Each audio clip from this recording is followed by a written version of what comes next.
Ditreskrim Polda Sumsel menggelar press release terkait pembunuhan satu keluarga di Desa Lompatan Sekayu Musi Banyuasin, Senin, 1 Januari 2024.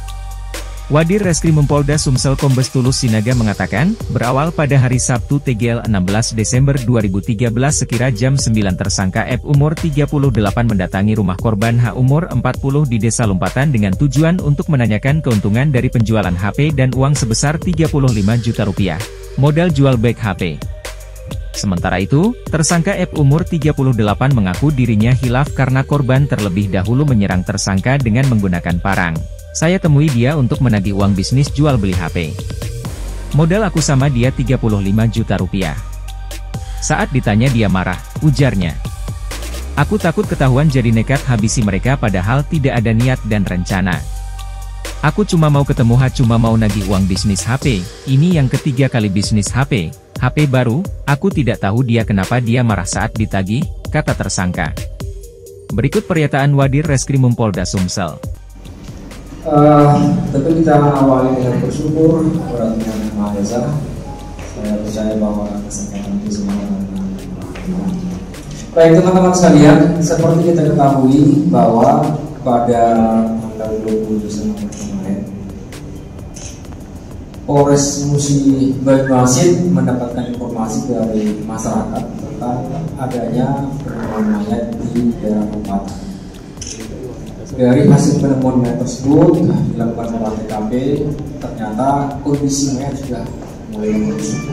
Bahkan salah satu dari mayat tersebut yang kebetulan berada di daerah dalam septic sudah cukup rusak. Nah, bertolak kepada penemuan itu, maka tim gabungan Polres Banyuasin dan Jatan Ras yang juga ditemui oleh Pak Yunar, Pak Taufik melakukan investigasi, melakukan pendalaman di lokasi itu dan ditemukan ada 4 mayat. 4 mayat itu terdiri dari 2 dewasa dan 2 anak kecil, atau 2 di bawah umur. Yang dewasa itu 1 perempuan, 1 laki-laki. Yang anak di bawah umur juga sama, 1 laki-laki dan perempuan. Lalu rekan-rekan sekalian, dilakukan berbagai upaya menggunakan teknologi pembersihan, teknologi forensik dan lain sebagainya.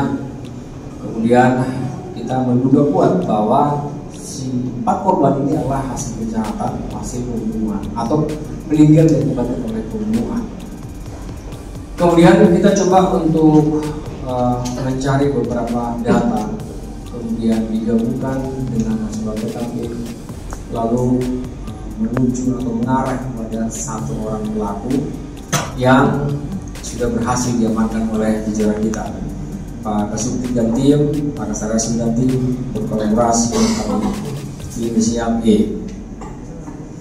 Nah, kemudian kita coba kembangkan terus apa sebetulnya yang menjadi motifnya sehingga si pelaku atau tersangka ini melakukan pembunuhan yang menurut kita cukup kejam, ya, cukup kejam dan sadis, karena 4 orang korban sekaligus meninggal pada waktu yang tidak jauh jaraknya dan lokasinya pun berada di suatu area. Ternyata secara singkat kami sampaikan kepada teman-teman sekalian bahwa si pelaku dan si korban ini sebetulnya saling kenal, bahkan mereka pernah bekerja sama dalam hal jual beli handphone.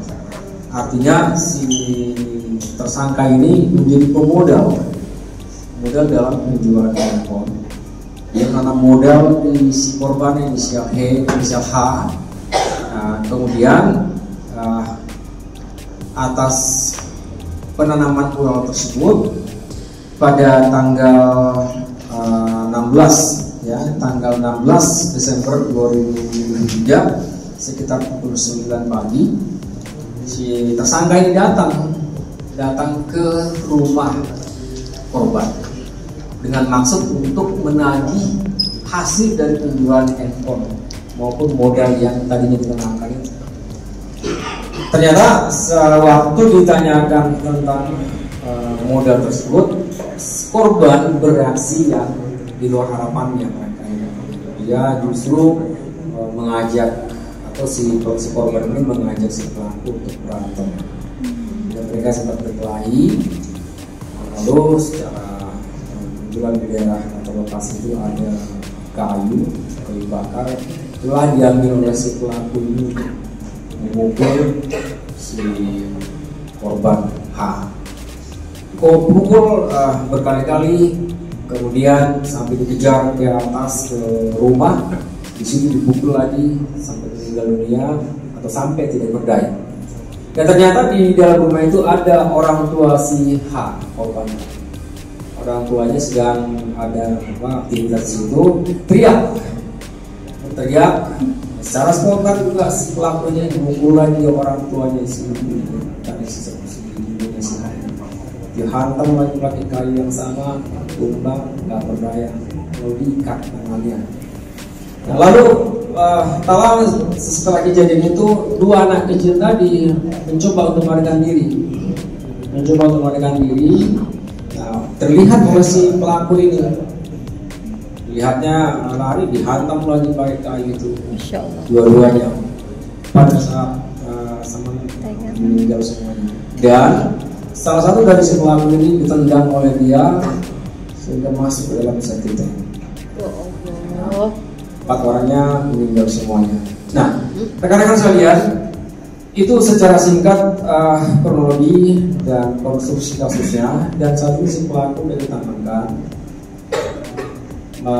dan beberapa motif-motif sedang kita dalami, termasuk dugaan kuat adanya perampokan yang mencurigakan dengan kekerasan yang dibarengan pembunuhan.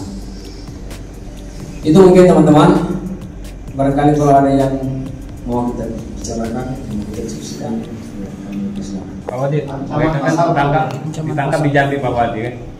Ditangkap di Jambi. Ya. Dia bersembunyi tempat siapa? Ya, oke. Si pelaku ini setelah melakukan pembunuhan, dia mengambil uang sebesar 1,5 juta dan ada handphone 3 itu dibawa kabur, pergi oleh dia. Sempat dia singgah atau berdiam di daerah Manggalam Balai. Sempat dia bersembunyi di sana, Manggalam Balai. Kemudian setelah itu dia melarikan diri ke Jambi di rumah saudaranya. Nah, dengan bantuan dari para pihak, bantuan masyarakat, bantuan semua orang yang berempati dengan kasus ini, kita bisa mengungkap perkara seperti itu. Ada kemungkinan nggak saudaranya karena tersangka ini kan terlibat kasus pembunuhan, dia ikut menyembunyikan buronan? Sejauh ini kita masih dalam. Apakah ada nuansa yang sama sedang kita lakukan? Kenapa kamu kok tidak sekali membunuh orang sekaligus? Karena masalah bisnis. Kenapa kok ada hubungan bisnis? Karena dia mulai keluar. Anak kecil yang dua itu? Tidak yang apa? Iya, maksud saya anak 2 orang yang kecil kan dia gak ada hubungan dengan bisnis, kenapa kau bunuh dia? Ya, takut tawan. Oh, takut ketahuan. Ketahuan juga. Takut diomongin ke orang ya. Nah, itu tiba-tiba muncul ide untuk membunuh ini. Bilang Pak. Oh, bilang. Nah, terus tadi teman-teman wartawan nanya tuh, berapa yang pembunuhan yang dijanjikan oleh si korban? Satu handphone itu kami ambil sekitar 100 Pak. Dijual sekitar 400. Kesepakatannya untuk bagi Ya banyak sih. bagi 2 atau presentasinya? Bagi 2. Oh, berarti 50-50. Sudah pernah kamu dapat belum? Belum. Tapi ya. Tapi baru. Batalnya udah ada tuh ya? Udah 3 kali. Oh, ya, belum. Belum. Oke. Nah, terus setelah kamu bunuh, kamu nggak pikir nggak ada kasihan gitu mau ngasih tahu ke orang bagaimana cara bisa polisi? Bingung Pak, saat itu. Kan udah mati nih, sampai mati. Kamu biar 3 jam kan maksudnya kasih bayar. Kenapa gak pikir mau sama polisi Pak? Aku harus ketemu orang Pak. Kita polisi lagi, membiarkan si Pak Nairo itu busuk.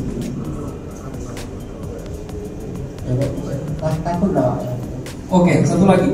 Kenapa kamu berpikir untuk nendang mayat itu ke septic tank? Kalau kelihatan di jalan, kalau udah gitu kan. Oh, jadi maksudnya mau menghilangkan? Iya. Mau dihilangkan ketenggelamkan gitu. Kalau orang lewat disantai. Terus anak kecil itu sebenarnya anak kecil itu mau tampuk berapa kali? Satu kali. Bagian apa aja? Kalau yang cowok Yang lebih dari 2 kali. apa aja itu? Berapa? Kepala semua. Izin Pak Adil untuk kronologis mana jadwal yang dipukul sampai terakhir, terus menggunakan alat apa aja, terus di mana alat tersebut? Oke. Ya, yang pertama sekali korban pertama kali yang kamu pukul itu siapa? Dari Coba kamu cerita dulu ya, sampai selesai pengumpulan terakhir. Sudah, kamu cerita sampai pengumpulan terakhir mana? saat beliau sempat datang di mukul hari dulu kan, mukul hari aku ke mana, udah mana, Anak yang mana? Anak yang dulu. Tino. dekat berjalan